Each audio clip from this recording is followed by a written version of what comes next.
Selanjutnya adalah metode kerja. Pada metode kerja ini kami membagi menjadi beberapa tahap. Yang pertama yaitu diskusi dan juga perkenalan anggota tim. Selanjutnya adalah membahas awal proyek dan juga menyusun planning programming dan analisis tapak. Selanjutnya adalah membahas mengenai hasil dari planning programming, analisis lokasi, studi aktivitas dan juga ruang, studi literatur, serta studi preseden.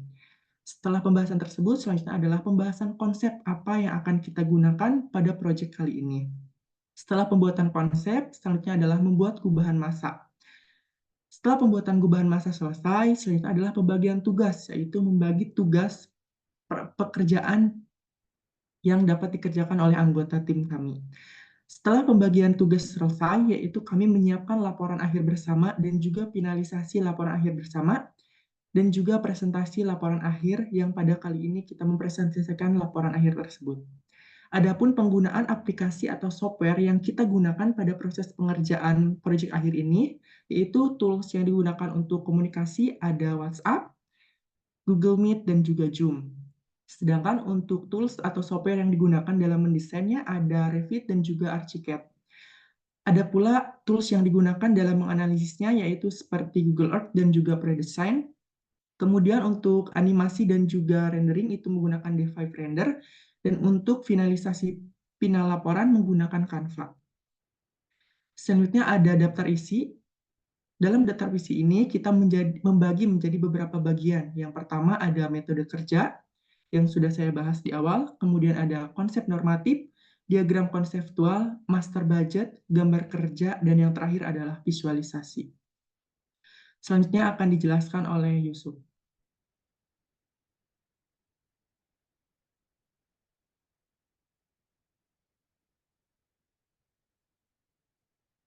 Dipersilakan pada Yusuf. Mas Yusuf. Oke, saya Yusuf Fadlah ingin melanjutkan presentasi konsep normatif. Oke, next. Oke, seperti yang kita ketahui, sektor properti dan komersial di Indonesia ini telah mengalami pertumbuhan yang cukup signifikan dalam beberapa dekade terakhir, menunjukkan fluktuasi yang cukup signifikan dari tahun ke tahun, dipengaruhi oleh berbagai faktor seperti kebijakan pemerintah, kondisi ekonomi global, dan peristiwa tidak terduga seperti pandemi COVID-19. Selain itu, juga persaingan ketat antara pengembang juga menjadi tantangan tersendiri. Adapun pertumbuhan ekonomi yang pesat di Indonesia, terutama di kota-kota besar, telah menciptakan peluang besar bagi pengembangan sektor seperti khususnya apartemen dan juga mall. Pembangunan apartemen dan memenuhi kebutuhan dan hunian yang semakin meningkat seiring dengan urbanisasi. Selain itu, apartemen juga dapat menjadi investasi yang menguntungkan bagi pengembang maupun pembeli. Sementara itu, pembangunan mall dapat menjadi pusat kegiatan ekonomi baru, menciptakan lapangan kerja, dan juga meningkatkan pendapatan daerah. Pembangunan apartemen dan juga mall secara terintegrasi dapat menciptakan sinergi yang positif bagi pertumbuhan ekonomi. Apartemen yang terletak dekat dengan mall akan memberikan kemudahan bagi penghuninya untuk mengakses berbagai fasilitas. Kemudian proyek outline. Rencana proyek pembangunan mall dan apartemen di Jabodebek bertujuan untuk meningkatkan infrastruktur perkotaan sekaligus memenuhi kebutuhan urbanisasi yang terus berkembang di salah satu kawasan industri terbesar di Indonesia. Proyek ini dirancang sebagai pengembangan kawasan campuran yang mengintegrasikan fasilitas komersial dan hunian untuk mendorong pertumbuhan ekonomi serta meningkatkan kualitas hidup masyarakat setempat dan para pekerja. Mall yang akan dibangun menyediakan beragam pilihan retail, kuliner, dan hiburan sehingga menjadi pusat komersial yang mampu menarik pengunjung lokal maupun regional. Sementara itu, apartemen modern dengan fasilitas lengkap fitur keberlanjutan akan ditujukan bagi para profesional dan keluarga yang mencari hunian nyaman dan strategis dekat dengan tempat kerja mereka ataupun untuk mahasiswa internasional yang berkuliah tidak jauh dari apartemen tersebut. Proyek ini juga mengintegrasikan unsur budaya lokal dalam desain fasad sehingga selaras dengan identitas warisan budaya daerah. Selain itu, pembangunan ini akan menerapkan prinsip keberlanjutan dengan penggunaan teknologi ramah lingkungan, sistem hemat energi, serta area hijau termasuk taman, atap, dan ruang terbuka. Dengan memadukan fungsi ekonomi komersial modern dengan kepekaan terhadap budaya lokal. Pembangunan mall juga dan apartemen di Jabodebek diharapkan dapat menjadi ikon baru yang mendorong pengembangan kawasan, mendukung bisnis lokal, dan memperkuat harmoni sosial tanpa mengabaikan kelestarian budaya di wilayah tersebut. Next.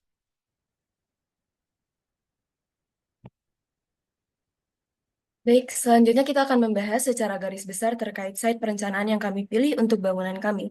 Untuk Verda Nexus Jababeka ini, dia terletak di site yang berada di Jalan Haji Usmar Ismail nomor 1 di Desa Mekar Mukti, Cikarang Utara, Bekasi.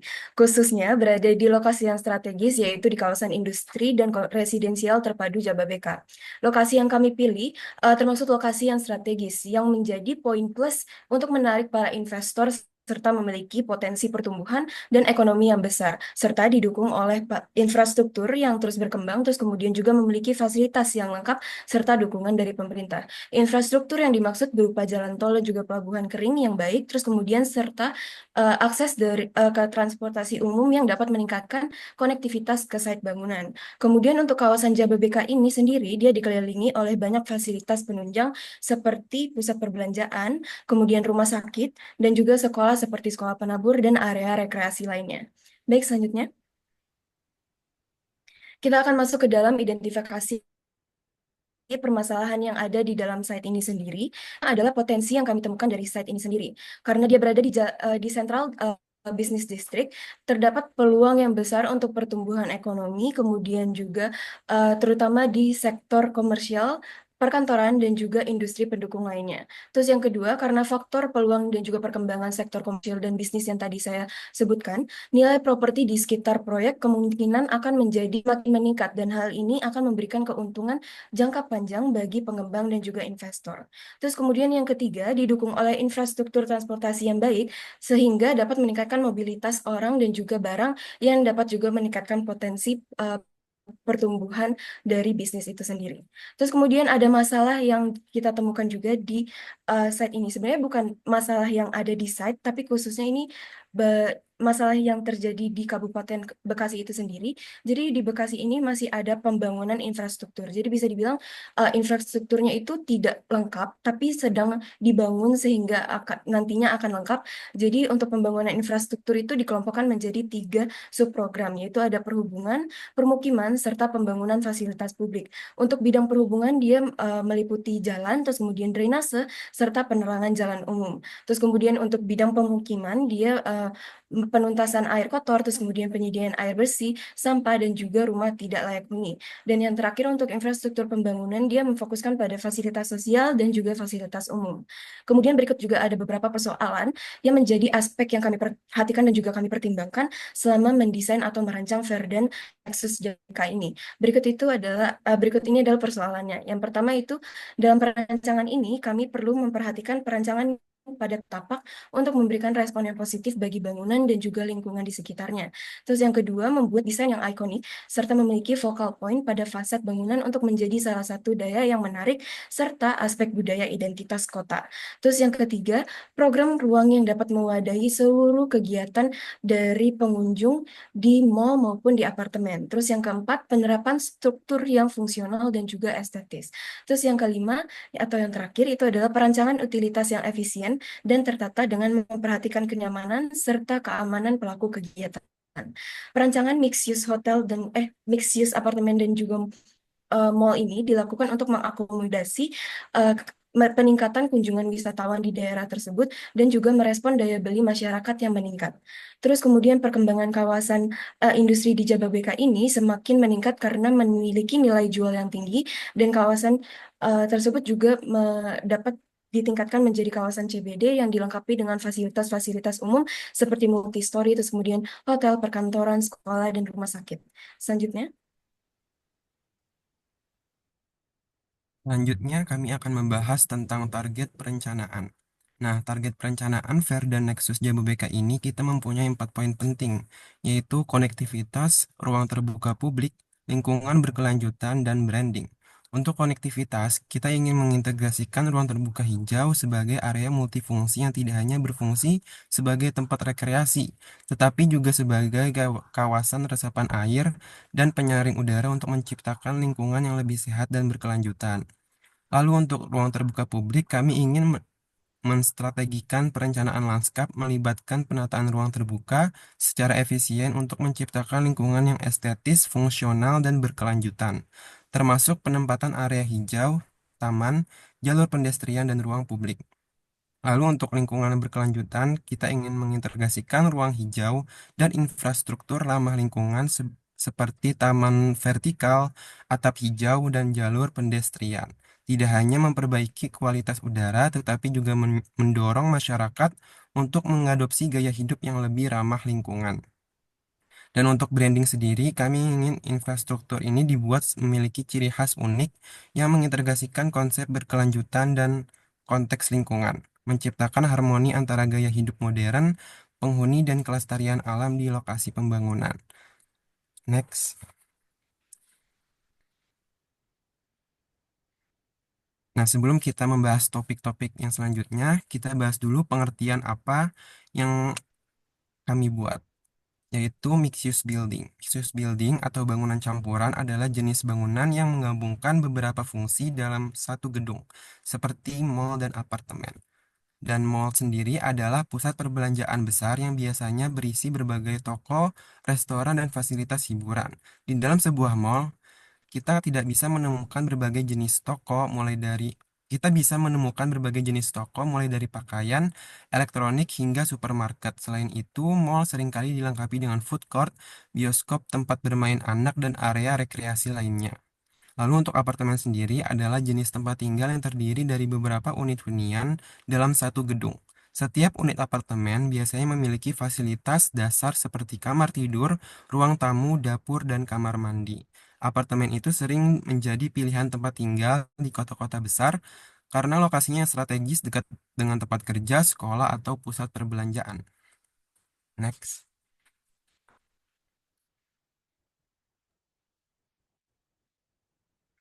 Kemudian lanjut yang selanjutnya adalah studi literatur.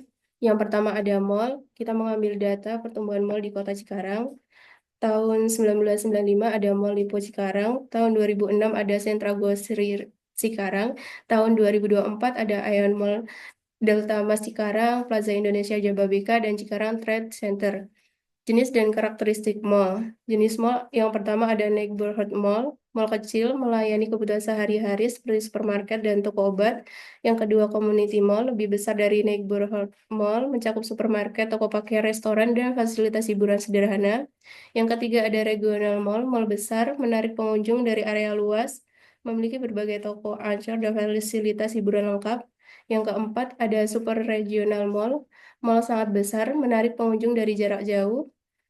Yang kelima ada lifestyle center, konsep ruang terbuka, berfokus pada pengalaman berbelanja dan rekreasi, termasuk toko fashion, restoran, dan area rekreasi. Yang keenam ada outlet mall, toko-toko menjual produk dengan harga diskon langsung dari pabrik atau merek terkenal. Dan yang terakhir ada vertical mall, mall yang dibangun secara vertikal di gedung bertingkat, setiap lantai mungkin didedikasikan untuk kategori produk tertentu. Yang kedua, apartemen. Kita mengambil tabel pertumbuhan apartemen di Kota Cikarang.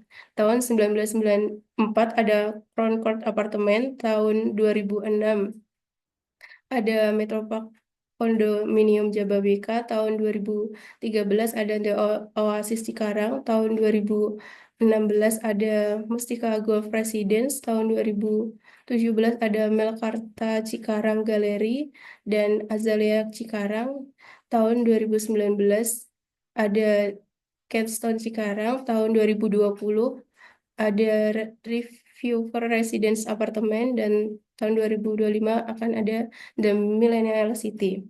Jenis dan karakteristik apartemen. Apartemen yang pertama studio, ruang terbuka tanpa partisi yang jelas, penggabungan area tidur, dapur, ruang tamu dalam satu ruangan.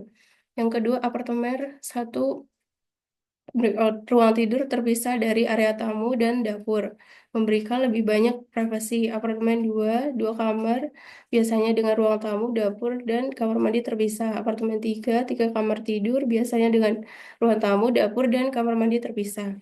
Apartemen lot, langit-langit tinggi, ruang terbuka seringkali di bangunan bekas pabrik atau gudang yang direnovasi. Apartemen duplex, dua lantai dengan tangga internal, lantai pertama untuk ruang tamu, dapur, dan area umum, lantai kedua untuk kamar tidur, dan apartemen penthouse lantai atas dengan luas area yang luas seringkali dengan akses eksklusif dan fasilitas premium. Selanjutnya, Selanjutnya adalah studi presiden. Presiden yang pertama, Kemang Village Apartemen, sebuah pengembangan kawasan resort super mewah di Jakarta Selatan yang apartemennya langsung tersambung dengan mall yang ada di bagian bawah dan juga memiliki suasana yang hangat dan modern, berdekatan dengan kawasan Kemang yang terkenal dengan pusat kuliner dan hiburan kalangan muda Jakarta.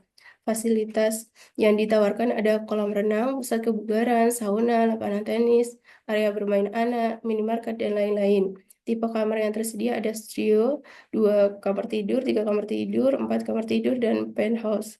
Yang kedua ada Lipo Mall Kemang, pusat perbelanjaan lifestyle di Kemang, Jakarta Selatan. Lipo Mall memiliki luas area sekitar 84 meter dengan 7 lantai yang terdapat lebih dari 200 tenan. Mall ini dikenal sering menyelenggarakan event dan kegiatan seperti pameran, bazar, konser musik, menjadikannya lebih dari sekedar tempat berbelanja, tetapi juga pusat gaya hidup dan budaya hidup.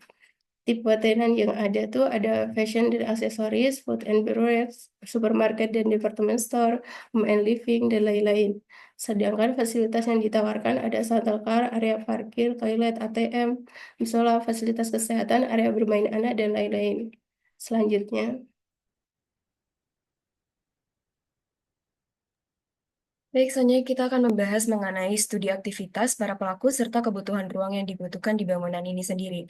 Yang pertama, untuk fungsi bangunan mall, dia terdapat 2 pelaku utama dari mall tersebut, yaitu adalah mall visitor dan juga mall operator. Untuk mall visitor, kegiatan utamanya adalah datang, terus kemudian mereka belanja, minum, makan, istirahat, melakukan kegiatan di lavatory, ibadah, olahraga, bekerja, dan pulang. Untuk mall operator, kegiatan yang dilakukan itu adalah datang, bekerja, minum, makan, istirahat, kegiatan di lavatory, terus kemudian ibadah, bersih-bersih, maintain, dan pulang. Dan kemudian di sini juga ada program ruang yang telah kami buat berdasarkan data sumber-sumber dari data arsitek, terus kemudian studi banding, serta asumsi berdasarkan literasi untuk kebutuhan yang dibutuhkan.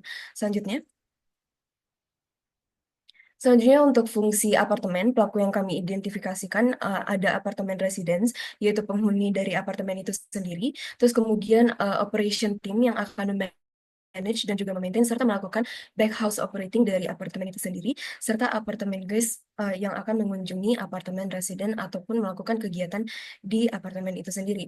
Untuk di apartemen ini kami juga telah menyediakan 3 macam unit, ada yang tipe studio, kemudian suite, dan juga yang terakhir itu kamar corner. Dan berikut ini juga ada program ruang yang telah kami paparkan yang kami temukan untuk apartemen ini sendiri yang bersumber dari data arsitek, studi Bandung, dan juga asumsi berdasarkan literasi.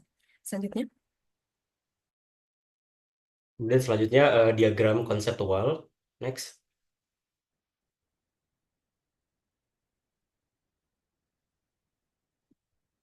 Oke, diagram konseptual sendiri pertama adalah site analysis.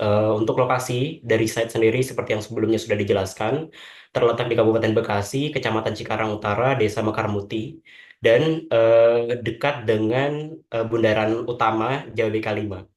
Lokasi proyek terletak di wilayah Central Business District yang merupakan bagian dari kawasan industri. Lingkungan sekitar proyek saat ini merupakan area lahan terbuka yang belum dibangun namun telah siap untuk dilakukan pembangunan. Dengan demikian, potensi pengembangan di kawasan ini sangat tinggi, mengingat letaknya yang strategis di pusat bisnis dan industri, serta ketersediaan lahan yang memadai untuk berbagai proyek pembangunan di masa depan.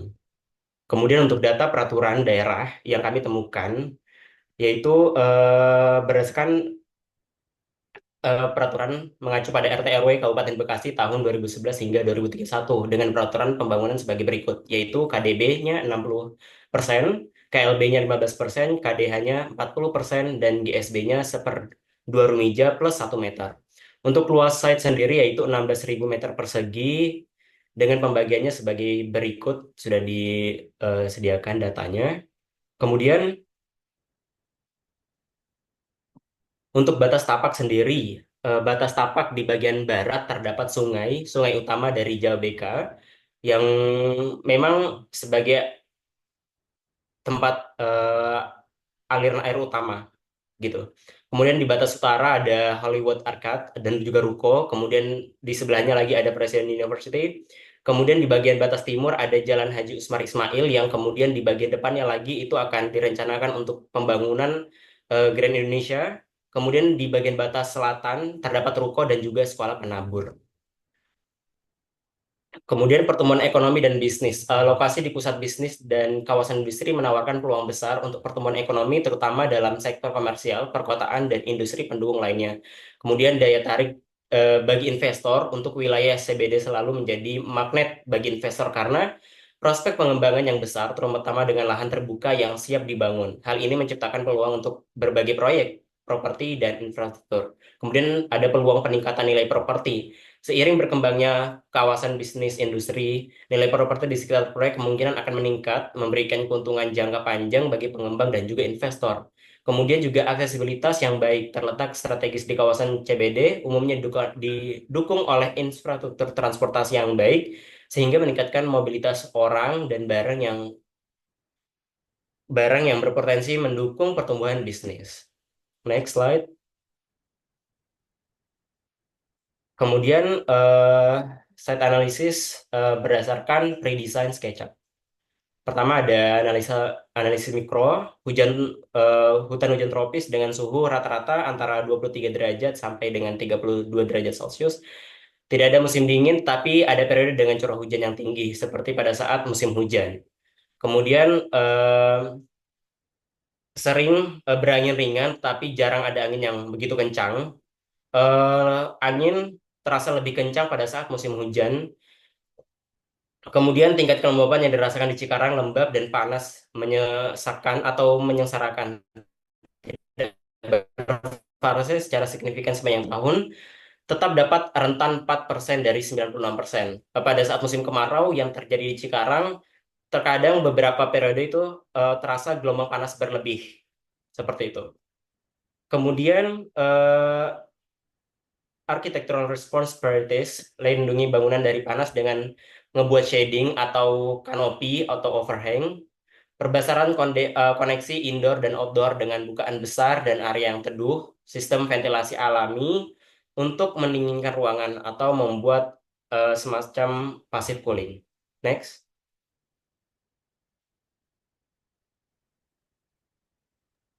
Baik, selanjutnya kami akan membahas tentang analisis mikro. Pada slide bisa dilihat bahwa kita telah memberikan eh, site existing yang sudah ada peruntukan lahannya. Yang warna hijau itu bisa bisa dilihat adalah area residensial, dan yang biru toska adalah area pendidikan, area yang merah adalah area komersial, yang pink adalah area kesehatan. Terus yang ungu itu area sawah atau ladang. Dan yang abu-abu ini area kayung saf bangunan. Lalu, pada kondisi existing, site ini diapit oleh dua sungai. Sungai pertama terletak tepat di sebelah barat dengan ukuran sungai yang cukup luas. Terus pada bagian kanan bangunan ini, em, kebisingan yang terdapat pada site tersebut dipengaruhi oleh jalan raya yang tepat berada di samping site. Dan sungai ini bisa dijadikan sebagai drainase utama pada site. Lalu untuk analisis view dari luar ke dalam, pada bagian depan bangunan ini bisa dilihat bahwa ini adalah lahan kosong yang dipenuhi semak belukar yang ditutupi dengan papan reklame. Terus di belakangnya itu bisa dilihatnya itu lahan kosong yang dipenuhi semak belukar, dan di bagian kanan ini ada marketing Little Tokyo dan lahan kosong yang dipenuhi semak belukar yang ditutupi dengan papan reklame. Terus untuk view dari dalam keluarnya itu pada bagian depan kita bisa melihat gedung Hollywood Arcade dengan dan Presiden University. Lalu pada bagian kanan kita bisa melihat bundaran besar dengan lahan kosong di bagian tengahnya.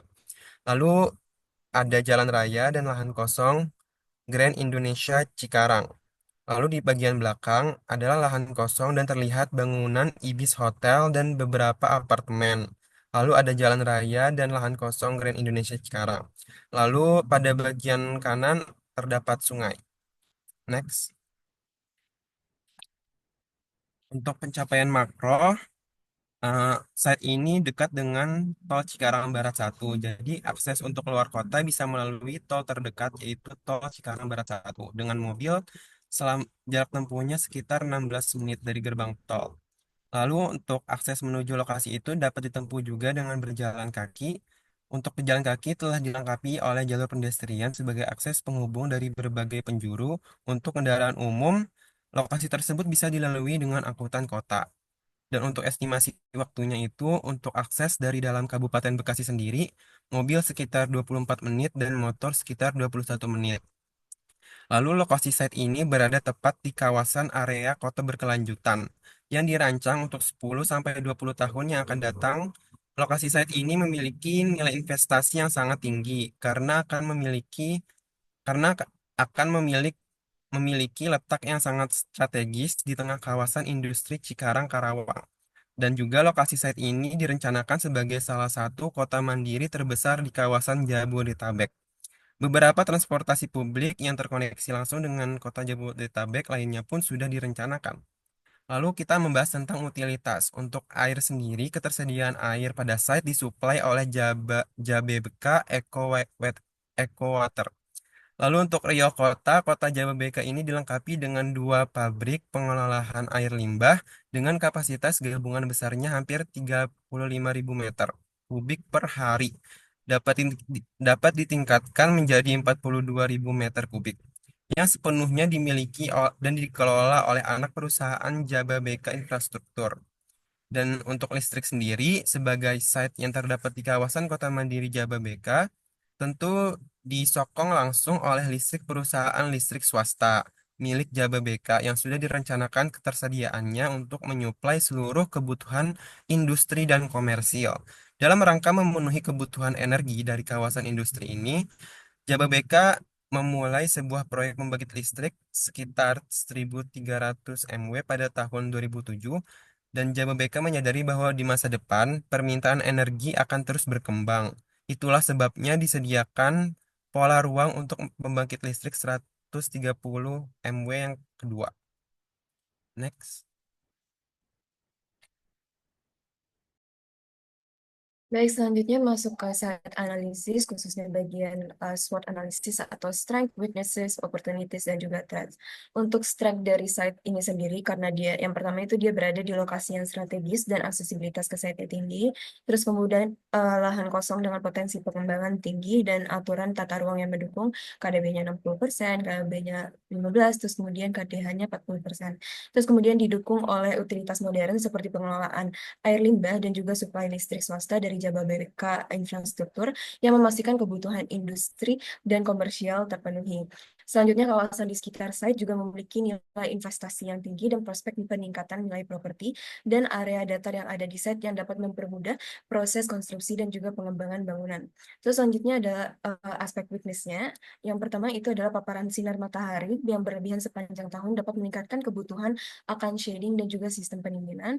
Terus yang kedua itu kelembapan tinggi yang berpotensi mengurangi kenyamanan pengguna. Yang ketiga berdekatan dengan jalan utama yang dapat mempengaruhi kenyamanan akustik bagi pengguna. Terus kemudian area di sekitarnya itu masih berupa lahan kosong dan semak belukar yang belum berkembang sehingga kurang menarik secara visual. Terus yang terakhir itu meski ada saluran pembuangan kota, intensitas curah hujan yang tinggi dapat menimbulkan resiko genangan atau banjir jika drainasenya tidak dikelola secara baik. Terus kemudian untuk opportunities-nya, itu yang pertama dia dapat menjadi bagian dari kota mandiri terbesar di Jabodetabek dalam 10-20 tahun mendatang. Terus yang kedua, potensi untuk menarik investor dalam sektor properti komersial, perkantoran, dan infrastruktur semakin besar. Terus kemudian rencana pengembangan transportasi publik seperti kereta api dan juga bus antar kota akan meningkatkan daya tarik orang-orang ke lokasi kita, terus kemudian ketersediaan dari air bersih atau dari Jababeka Eco Water dan suplai listrik ramah lingkungan membuka peluang desain keberlanjutan, dan juga yang terakhir itu adalah ruang terbuka hijau yang diwajibkan dengan memiliki KDH 40% dapat dioptimalkan untuk menciptakan ruang komunitas atau lanskap yang menarik. Terus untuk threats-nya itu yang perlu kita perhatikan adalah kawasan Jababeka ini merupakan pusat bisnis yang kompetitif dengan proyek-proyek besar lainnya. Terus kemudian yang kedua, curah hujan yang tinggi sepanjang tahun dapat meningkatkan risiko banjir jika sistem drainasenya tidak optimal. Terus kemudian yang ketiga, ketergantungan pada sektor industri dapat membuat kawasan rentan terhadap perubahan ekonomi global. Terus kemudian yang terakhir, jika tidak dikelola dengan benar, pembangunan yang masif dapat merusak ekosistem alami sekitar, termasuk sungai-sungai di dekat site, sehingga kami perlu memperhatikan perancangan pada site dan juga pada bangunannya. Selanjutnya. Di sini ada juga site response yang kami dapatkan dari pre-design SketchUp. Ada beberapa hal yang menjadi aspek pertimbangan kami yang paling utama, yaitu adalah panas yang berlebihan di dalam bangunan karena iklim tropis, dan yang kedua itu adalah kelembapan tinggi yang mempengaruhi kenyamanan pengguna. Dan cara-cara yang dapat kami masukkan ke dalam desain kami adalah yang pertama, area luar dengan kanopi atau overhang untuk melindungi dari sinar matahari seperti yang digambarkan di ilustrasi.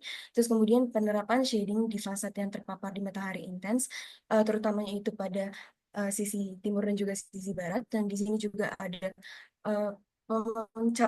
pemaparan terkait sinar matahari dan juga frekuensi panas yang berlebihan, serta rekomendasinya yang diperlukan. Dan di sini ada 4 rekomendasi shading yang paling direkomendasikan. Yang pertama itu adalah automated blinds, terus yang kedua accurate, yang ketiga brise soleil, terus yang keempat itu adalah hood. Selanjutnya ruang transisi seperti teras teduh atau atrium yang dapat dialami. Terus yang keempat itu menggunakan material insulasi berkualitas yang tinggi untuk dinding dan atap untuk mengurangi perpindahan panas. Contohnya seperti triple glaze low E, terus kemudian non-metal, sustainable shading, dan juga yang terakhir itu adalah grade glazing. Terus selanjutnya ini juga ada analisis terkait penggunaan ruang luar, di mana penggunaan efektifnya itu dengan intervensi seperti kipas, penunduh, dan juga penutup hujan dan ruang luar yang dapat digunakan 90% dari waktu operasional. Terus kemudian rekomendasi untuk ruang luarnya itu menggunakan kombinasi shading dan juga pendingin udara seperti kipas atau misting yang dapat meningkatkan kenyamanan bagi para pengguna, dan juga menyediakan area semi terbuka dengan rain cover. Selanjutnya. Kemudian konsep dan kriteria desain. Jadi konsep yang kita ambil untuk Perda Next Use Jababeka ini adalah biofilik arsitektur. Pendekatan dalam perencanaan arsitektur dan interior yang mengintegrasikan elemen alam ke dalam lingkungan buatan manusia untuk meningkatkan kesejahteraan, kesehatan, dan produktivitas. Prinsip utamanya ada 3. Yang pertama, koneksi visual dengan alam. Yang kedua, koneksi non-visual dengan alam. Dan yang ketiga, penyertaan tanaman hidup dan fitur air. 6 elemen alami ada bentuk tanah, cahaya matahari, aliran angin, air, vegetasi, orang, dan aktivitas. Penggabungan alam itu ada air, udara, siang hari, tanaman, hewan, landscape, cuaca, perubahan waktu, dan musim. Kemudian inspirasi alamnya itu seperti biomimikri, ada bentuk, pola dan geometri, mekanisme, gambar, bahan, warna, dan tekstur.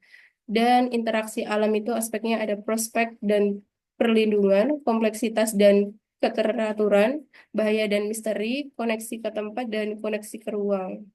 Selanjutnya.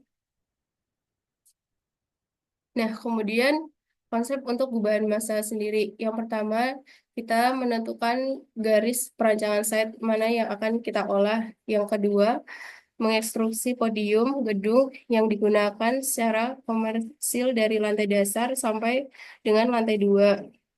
Kemudian yang ketiga, menciptakan bukaan di lantai dasar untuk angin dan sirkulasi menyesuaikan dengan site yang dibuat. Dan keempat, menambahkan bentuk kubus ditambahkan untuk dinah tipikal apartemen tower.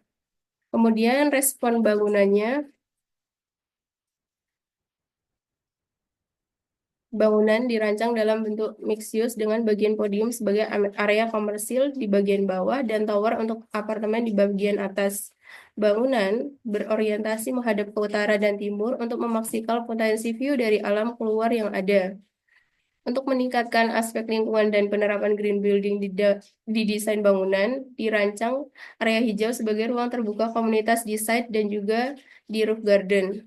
Dengan adanya penghijauan di area sekitar site, dapat mengurangi polusi kebisingan dari sekitar bangunan sebagai buffer dan juga menciptakan ruang hijau yang berkelanjutan. Bisa dilihat itu desain Perda Nexius Jababeka dari hasil dari respon bangunan kami. Kemudian ada double skin fasad. Kita menggunakan batik golok khas Betawi sebagai double skin fasad. Fungsi dan keunggulan double fasad. Yang pertama untuk kontrol thermal, yang kedua peredam suara dan efisiensi energi. Penggunaan motif batik golok itu atas dasar pola tradisional, motif golok khas Bekasi diaplikasikan dalam bentuk panel berlubang dan pemberdayaan lokal sebagai aspek budaya yang kita masukkan ke Perda Nexius. Penggunaan bahan panel komposit tembaga, lapisan tembaga tipis yang digabungkan dengan bahan inti seperti polimer daun ulang atau bahan alami untuk menciptakan material ringan, tahan lama, dan estetis. Sifat ramah lingkungan tembaga dapat didaur ulang, tahan lama, anti mikroba, dan produksi rendah emisi. Selanjutnya, nah ini untuk konsep sustainable landscape-nya. Solusi integral untuk menciptakan lingkungan yang ramah lingkungan, hemat energi, dan sehat bagi manusia serta makhluk hidup lainnya. Dengan berinvestasi pada landscape berkelanjutan, kita tidak hanya melestarikan sumber daya alam, tetapi juga menciptakan warisan lingkungan yang dapat dinikmati oleh generasi mendatang. Kriteria dari sustainable landscape ada environmental, economic, social culture, arsitektural, institutional, environmental. Kemudian, perencanaan vegetasi landscape pada bangunan kami di Perda Nexius Jababeka. Yang pertama ada tanaman pembatas berfungsi sebagai pagar hidup, itu ada Leguaneu. Yang kedua ada tanaman penutup tanah, itu ada rumput gajah mini, kakacangan, lili paris kerdil, kupea, dan lain-lain. Yang ketiga tanaman rambat sebagai penutup dinding pagar, itu ada alamanda putih, mandevilla putih, kembang kelinci. Dan yang keempat spot atau cluster taman, itu ada lonceng kucing dan korimbosan. Fasilitas yang ada Fasilitas di taman yang diperlukan dan diperhatikan. Yang pertama itu ada area bersama, panggung, dan gazebo. Fungsinya untuk apa? Berfungsi untuk tempat berkumpul dan dapat meningkatkan kriteria lingkungan, sosial budaya, dan institusional serta arsitektural. Menyediakan panggung untuk pentas seni atau pemandu senam dan area terbuka untuk senam. Yang kedua ada area diskusi atau berkumpul. Berfungsi untuk tempat berkumpul dan dapat meningkatkan kriteria lingkungan, sosial budaya, dan institusional serta arsitektural, menyediakan gazebo. Yang ketiga itu ada area taman.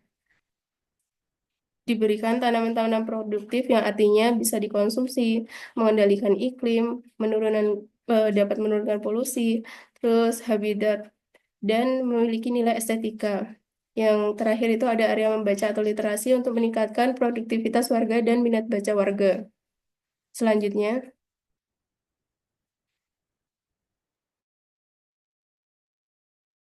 Selanjutnya konsep utility. Yang pertama ada utilitas air bersih, yaitu sumber air bersih berasal dari PDAM dan sumber air tanah. Kemudian airnya diakses dikelola, kemudian terdapat 2 reservoir bagian atas dan bawah untuk mengelola distribusi air ke mal dan juga apartemen. Kemudian sistem pengelolaan diperlukan sistem filtrasi tambahan untuk memastikan kualitas air bersih, terutama untuk kebutuhan hunian. Kemudian ada utilitas black water. Pengelolaan awal yaitu limbah diolah di septic tank dan melalui upflow filter. Kemudian pembangunan limbah yang sudah terfilter dialihkan ke sumur resapan sebelum ke real kota. Kemudian ada utilitas grey water, yaitu sistem air limbah dengan dialirkan langsung ke sumur resapan atau sistem pengolahan untuk digunakan kembali atau recycle water pada flush toilet atau penyiraman tanaman. Kemudian ada utility stormwater, yaitu air hujan ditampung pada sebuah bak, lalu difiltrasi dan disimpan di reservoir bagian bawah, terpisah dengan air bersih yang nantinya akan dimanfaatkan untuk flush toilet dan juga utilitas sistem kebakaran. Kemudian ada utilitas listrik, yaitu sumber dari PLN sebagai sumber utama dan juga genset untuk cadangan atau backup sewaktu-waktu ada masalah listrik. Kemudian distribusi perencanaan panel distribusikan listrik untuk melayani zona mal, apartemen, dan utilitas umum. Untuk panel sendiri terdapat di setiap lantai bangunan apartemen. Kemudian untuk utilitas listrik juga terdapat shelf sampah tersembunyi di setiap bagian lantai bangunan untuk menyediakan tempat pembuangan sementara pengelolaan ke TPS sesuai dengan regulasi yang ada. Untuk utilitas pengkondisian udara, ada sistem penggunaan water to water system dengan cooling watt tower untuk mall dan juga split AC untuk apartemen. Efisiensi energi dirancang untuk mengurangi konsumsi listrik yang berlebih. Kemudian next.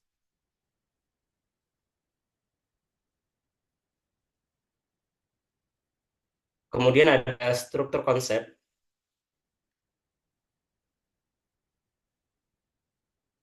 Bangunan mixed-use ini terdiri dari dua fungsi utama, yaitu mall sebagai podium atau area komersial pada bagian dasar dengan beban lantai tinggi karena aktivitas publik. Kemudian ada apartemen atau tower, area residensial pada bagian atas yang memerlukan perancangan untuk kenyamanan, penggunaan, dan pengelolaan beban vertikal. Struktur balok dan juga kolom untuk material beton bertulang untuk kombinasi beton bercetak untuk efisiensi distribusi. Kemudian juga grid balok dengan jarak pendek untuk menahan beban dari peralatan berat, eskalator, dan aktivitas tinggi. Apartemen yaitu kolom dengan jarak lebih besar untuk efisiensi ruang yang dapat dimaksimalkan. Kemudian ada pondasi. Struktur menggunakan pondasi dalam seperti bore pile untuk menahan beban berat dari mall dan juga apartemen. Menggunakan material beton bertulang dengan daya dukung tinggi untuk tanah di CBD Jawa BK. Kami memilih bore pile sendiri karena cocok untuk struktur tinggi, minim gangguan ke struktur sekitar selama proses konstruksi berlangsung. Untuk area mall sendiri, sistem rangka baja sistem rangka baja ringan atau beton dengan skylight untuk pencahayaan alami, karena di bagian entrance itu terdapat di bagian bawah lantai 2 mall, sehingga perlu adanya pencahayaan yang maksimal di area tersebut. Kemudian perkuatan terhadap angin kencang dan juga curah hujan tinggi. Untuk bagian apartemen, sistem atap datar atau flat roof yang dilengkapi dengan insulasi panas dan juga waterproofing. Kemudian next. Selanjutnya yaitu master budget. Untuk master budget ini kami membaginya menjadi 4 bagian. Yang pertama yaitu rencana anggaran biaya, yang kedua adalah rencana pendapatan, yang ketiga ada pendapatan bersih, dan yang terakhir ada ROE atau Return of Equity. Di mana rencana anggaran biaya yang pertama yaitu mengenai modal yang akan digunakan dalam proses pembangunan bangunan mall dan juga apartemen ini, di mana bangunan ini dibangun di atas luas lahan sekitar kurang lebih 16.000 meter persegi atau sekitar 1,6 hektar dengan harga jual tanahnya sekitar 3 juta per meter persegi. Sedangkan untuk harga pembangunannya yaitu sekitar 9.919.371 per meter persegi. Adapun rencana anggaran biaya ini terbagi menjadi 7 bagian. Yang pertama yaitu pengadaan tanah, proyek fisik, biaya bangunan, perlengkapan bangunan, non-standar bangunan, fixed equipment, biaya profesional, dan juga yang terakhir adalah biaya administrasi dengan jumlah total sekitar 563.819.107,74 rupiah. Selanjutnya ada rencana pendapatan. Pada rencana pendapatan ini terbagi menjadi 3 pendapatan. Yang pertama, pendapatan sewa mall. Yang kedua, pendapatan sewa unit apartemen. Dan yang terakhir ada pendapatan pabrik apartemen. Dengan total pendapatan yaitu sekitar 114.822 juta rupiah.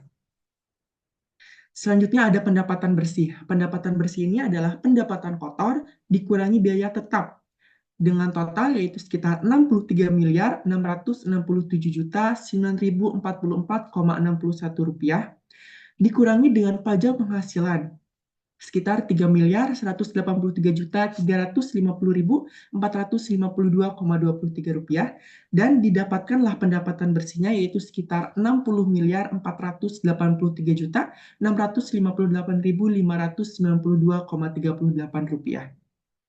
Adapun perhitungan ROE-nya atau Return of Equity yaitu dengan rumus rencana anggaran biaya dibagi pendapatan bersih didapatkanlah hasil sekitar 9,3. Jadi dari perhitungan di atas dapat diperkirakan bahwa pengembalian investasi pada bangunan mall dan apartemen Perda Nexus Jababeka ini kurang lebih sekitar 9 tahun 4 bulan. Baik, selanjutnya masuk ke dalam gambar kerja.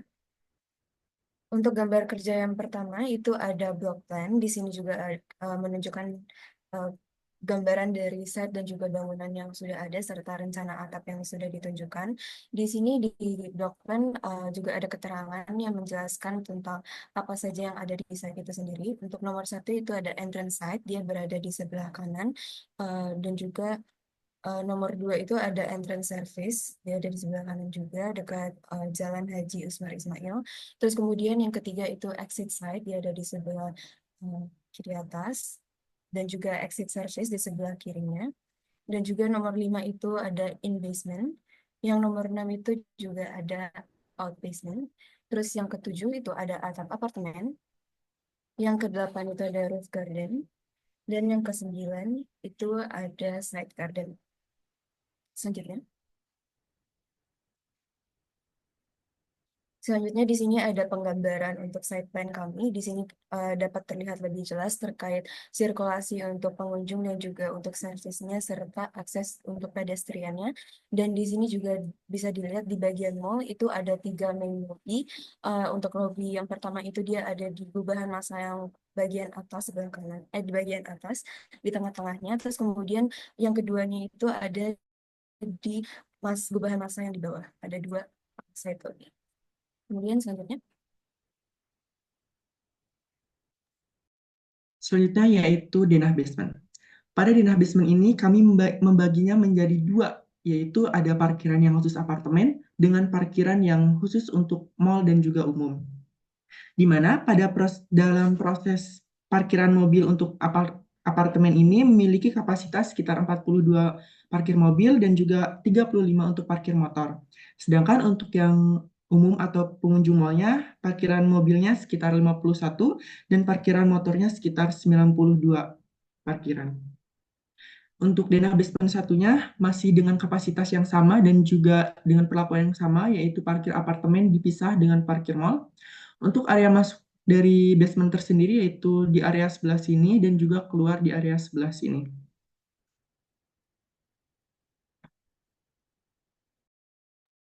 baik, selanjutnya untuk denah ground floor ini menunjukkan untuk denah bagi mall lantai pertama.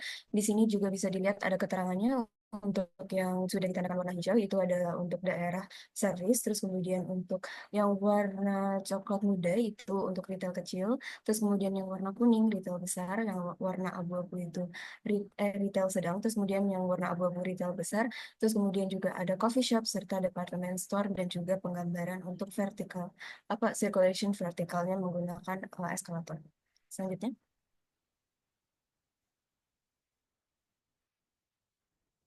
Dan ini juga ada untuk denah lantai satunya kurang lebih sama saja dengan yang di ground floor untuk penandaan keterangan ruangnya. Tetapi di lantai 1 ini dia juga terbuka void untuk orang-orang yang dari lantai 1 dapat melihat ke ground floor dan juga ada area untuk food court. Jadi apabila mereka sudah mendapatkan makanan atau minuman dari food and beverage tenants, mereka dapat menikmati apa yang mereka sudah beli di daerah food court tersebut. Selanjutnya.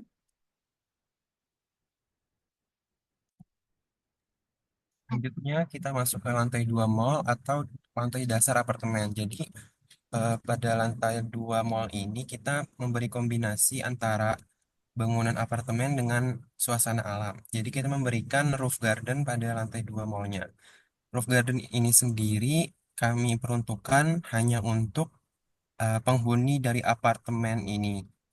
Dan pada kondisi existingnya ini di lantai 2 ini terdapat 3 atap dan 3 atap buat skylight dan 3 mesin lift. Jadi kita mensiasatinya dengan menyesuaikan polanya dengan existing tersebut dan memberikan pola vegetasi juga untuk menyamarkan sehingga tidak terlalu mengganggu visualisasi pada roof garden ini. Dan pada roof garden ini kami mengharapkan bisa terjadinya interaksi sosial di dalamnya seperti untuk olahraga atau untuk berkumpul. Lalu untuk apartemennya sendiri pada lantai dasarnya ini kita memberikan lantai untuk umum seperti gym dan lobby. Dan terdapat kamar dan kamarnya ini ada 3 tipe yaitu tipe studio, tipe suite, dan tipe corner. Dan untuk tipe studio sendiri di lantai dasar ada 4. Dan untuk tipe corner dan suite ini ada 2 masing-masingnya. Dan terdapat area area inti bangunan pada area tengah. Selanjutnya. Dan ini adalah denah lantai 2 yang tipikal dengan atasnya sampai lantai 9. Pada lantai ini kita memberikannya full untuk kamar, sehingga untuk kamar studio ini memiliki 10. Jadi total dari 8 lantai itu sekitar 92 kamar untuk studio. Dan untuk tipe suite ini yang warna hijau toska, kita memberikannya 2 per lantai sehingga sekitar 16 unit. Dan tipe corner ini juga 16 unit, 2 per lantai. Dan untuk tipe studio ini kita memberikan hanya satu view ke depan tapak. Untuk tipe suite ini satu view juga tapi ke arah belakang tapak. Dan untuk tipe corner ini memiliki view sekitar 2, yaitu di arah samping dan arah belakang. Dan untuk tipe suite dan tipe corner ini kita memberikannya ada 2 eh, kamar tidur, terus ruang keluarga, ruang makan, dan ada dapur sendiri. Next. Dan untuk area atap apartemen ini, basically kita memberikannya hanya untuk area service, seperti untuk memberikan eh, me- untuk menaruh water tank dan segalanya. Dan pada inti bangunannya ini juga merupakan area service yang terkoneksi langsung. Next. Kemudian melanjutkan yang sudah dijelaskan oleh Kak Audi sebelumnya. Dari apartemen ini sendiri terdapat 3 tipe apartemen, yaitu tipe studio. Yang pertama adalah tipe studio dengan ukuran 4 kali 10 plus 2 meter untuk balkon. Nah, untuk tipe studio ini tersendiri terdapat 1 toilet, kemudian ada mini kitchen dan juga dining area, kemudian ada living room di bagian tengah, kemudian ada area kamar yang terkoneksi langsung dengan view di luar yang mengarah ke utara. Seperti itu. Next. Kemudian ada tipe suite dengan terdapat 2 kamar. Fasilitasnya yaitu area dapur, kemudian area dining, kemudian living room, kemudian kamar utama dan juga kamar kedua sebagai kamar. Nah, untuk ukurannya sendiri yaitu 8 kali 11,5 plus 2 meter untuk balkon. Mengarah hanya pada satu arah, yaitu arah selatan, yaitu mengarah ke area golf Jawabeka. Kemudian tipe selanjutnya yaitu tipe corner dengan ukuran yang sebenarnya sama dengan ukuran tipe suite, namun di sini memiliki fasilitas balkon yang lebih luas. Bisa melihat 360 derajat ke arah berbagai area di sekitarnya. Nah, untuk tipe corner sendiri punya 1 dapur dengan dining area, kemudian ada living room, kemudian ada kamar utama yang besar, kemudian ada kamar kedua, dan juga 1 toilet sharing begitu. Next.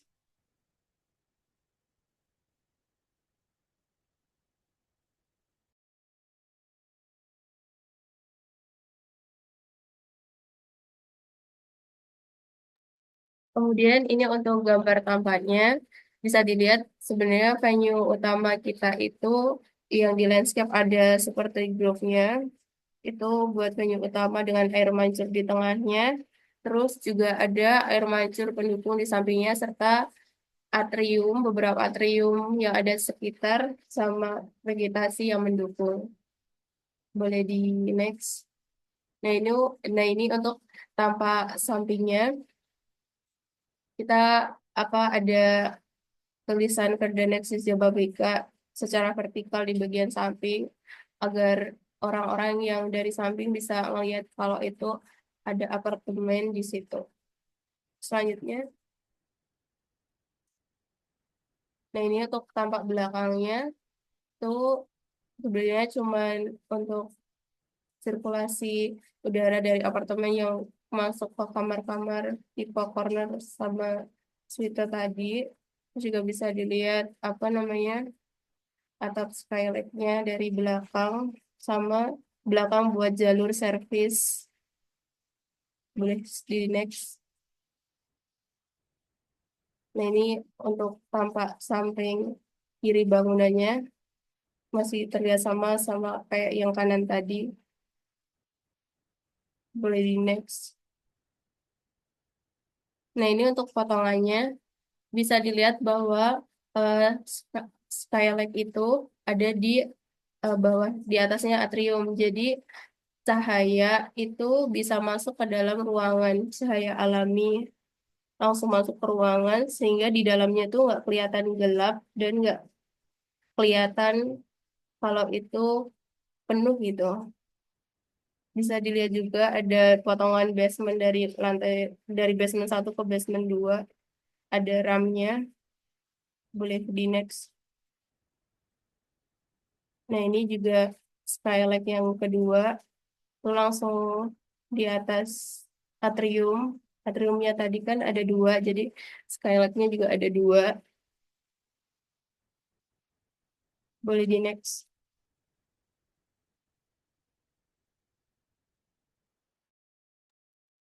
Selanjutnya yaitu denah rencana balok basement, di mana pada denah rencana balok basement ini menggunakan 2 jenis balok, yaitu yang pertama balok induk dengan ukuran 70 per 35 cm, dan juga balok anak menggunakan ukuran 50 per 25 cm. Untuk denah rencana balok podium pun memiliki ukuran yang sama, yaitu balok induk dengan ukuran 70 per 35 cm, dan balok anak berukuran 50 per 25 cm. Di mana terdapat beberapa area yang tidak terkena balok, ini merupakan area void untuk atrium. Untuk denah rencana balok tower menggunakan ukuran yang sama, yaitu 70 per 35 cm untuk balok anak, dan untuk balok induk, untuk balok anaknya berukuran 50 per 25 cm.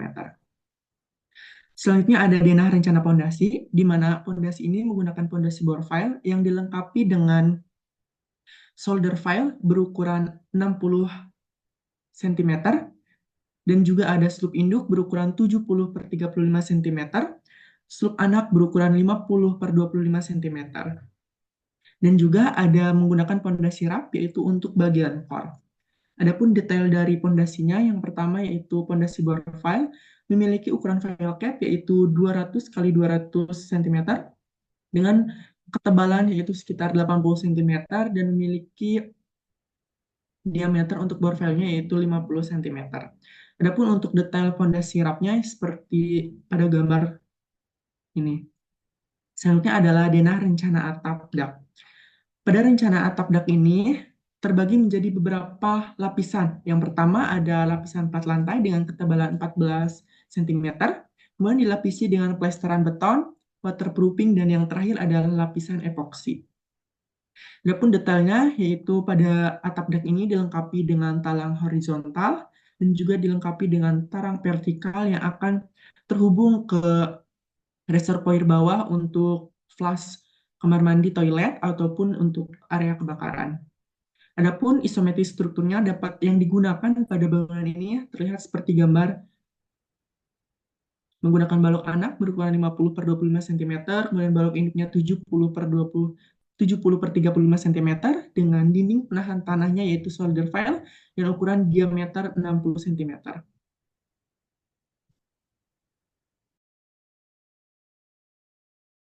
Lalu di sini kami memberikan skema untuk utilitas isometrinya. Terdapat 3 yaitu utilitas air bersih, air limbah, dan listrik. Untuk air bersih sendiri ini polanya itu kita ambil dari air tanah atau pump, kita pompa menuju ke filter dan ditujukan ke ground tank. Terus di rise pump dipompa ke atas menuju water tank yang ada di atap terus disebarkan ke tiap-tiap lantai. Terus untuk utilitas air limbah, ini ada 2 warna. Yang hijau itu untuk limbah cair dan yang oranye ini untuk limbah padat. Limbah cair ini alurnya ini kita turunkan menuju ke G-strap dan resapan. Untuk limbah padat ini kita langsung alurkan ke septic tank. Dan untuk utilitas listrik ada dua warna juga. Yang kuning ini untuk utilitas listrik umum. Dan yang ungu ini untuk utilitas air conditioner. Dan alurnya ini kita tarik dari PLN menuju ke meteran, lalu ke panel MDP, lalu kita sebarkan ke setiap titik panel yang ada di tiap lantai, yang berada di inti corner bangunan. Mungkin bisa next. Oke, untuk lebih detail yang sebelumnya sudah dijelaskan oleh Kak Audi, ini ada bagian site plan.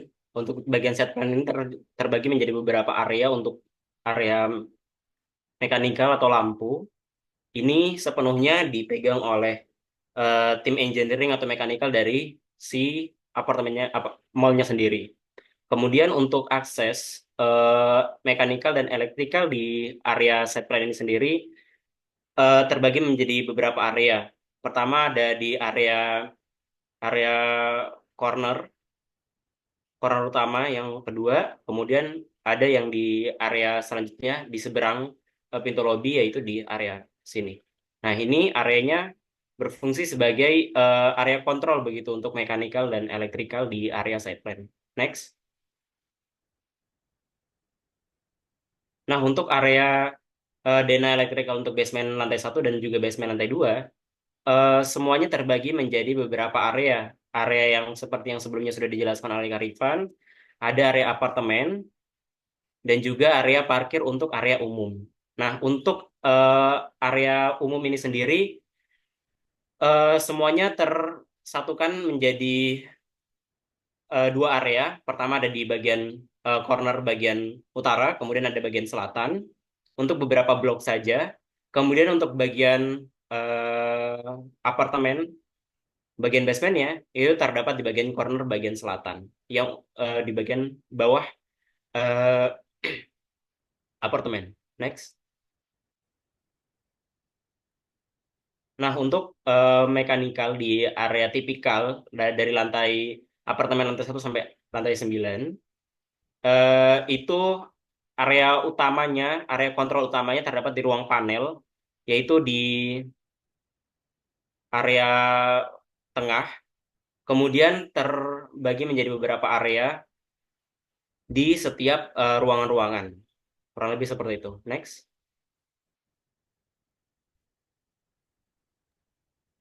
Oke, kemudian masuk ke visualisasi. Visualisasi yang pertama, kita ambil view bangunan Perdan Nexus Jababeka itu terlihat bahwa dari analisis yang sudah kita lakukan, kita terapkan dengan mengimplementasikan elemen-elemen vegetasi, elemen seperti yang tadi udah dijelaskan bahwa bagian depannya itu sebagai tempat berkumpul untuk amphitheater dengan bisa menyaksikan super tree grove dan menikmati air mancur. Dan sebelah kiri bangunan itu ada taman kecil-kecil buat bermain anak-anak. Boleh di next.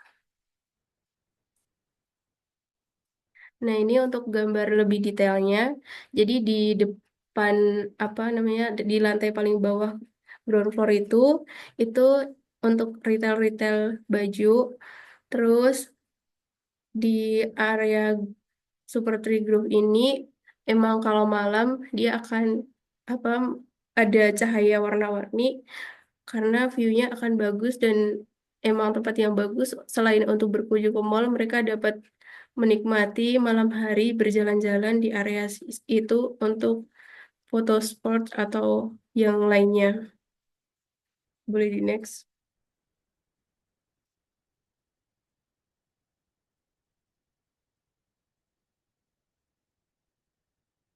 Nah, ini foto yang sebelah kiri itu adalah air mancur utama dari venue Verden Nexus Jababeka. Dan yang sebelah kanan itu air mancur sekitarnya, di mana dia lebih kecil dan bisa dilihat ada tempat duduk dari amphitheater untuk orang-orang yang hanya ingin menyaksikan tapi tidak mau berjalan-jalan. Jadi mereka bisa menunggu teman-temannya atau saudaranya dengan selagi sambil duduk. Itu disediakan tempat kursi dengan payung yang melindungi dari panas. Oke, bisa di next. Nah, ini visualisasi terlihat dari roof gardennya. Terlihat bahwa di sana ada 3 skylight dengan roof garden yang dapat dinikmati oleh para penghuni apartemen. Di sana juga ada tempat duduk yang mana orang apartemen bisa bertugas atau sekedar jalan-jalan kalau bosan di dalam apartemen. Boleh di next. Nah, ini ada entrance ketika pengunjung masuk ke lobby dan pengunjung keluar dari lobby yang sebelah kanan. Boleh di next. Kemudian ini untuk kamar yang sebelah kiri ada suite room, yang sebelah kanan ada corner room. Boleh di next.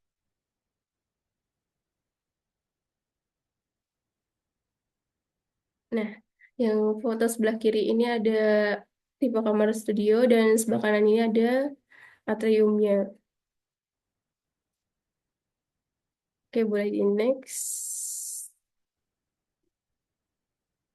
Terima kasih visualnya. Selain ini ada animasi, boleh dibukakan oleh Karifan.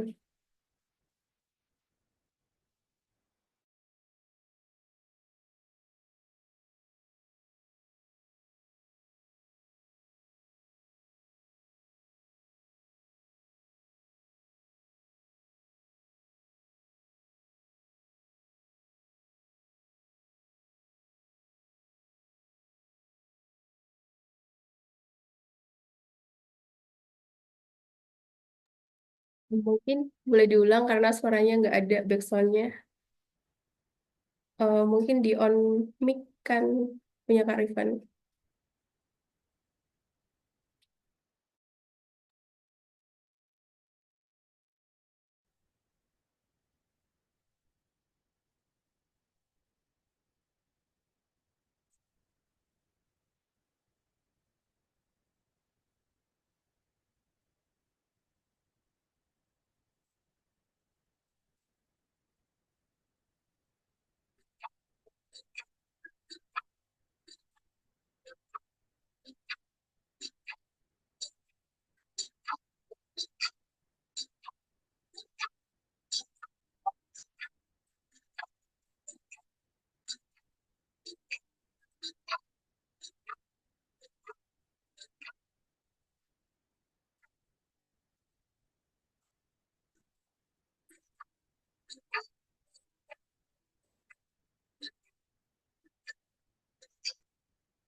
Baik, selanjutnya adalah sesi tanya jawab.